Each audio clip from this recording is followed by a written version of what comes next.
Pia, and then so your sign Musonfo, teacher Opoku Abrantienie. And a yabba share in Yarawa Kasemo.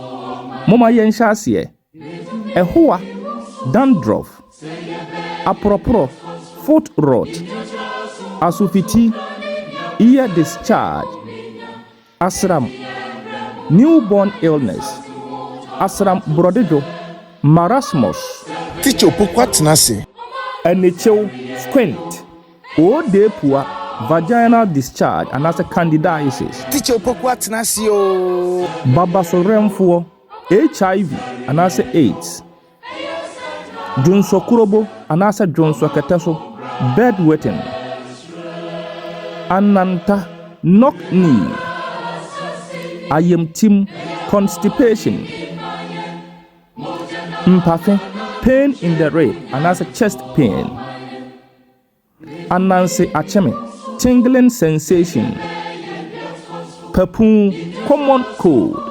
Way ene a yarwa ahodo binom ofa edikan. Me de ofa etosum yenom yensa ene ne nice wo e de ebrew. Bomaden se obedi machi na yesua bebre. Teacher Opoku Abrantienie. Pia. Teacher Opoku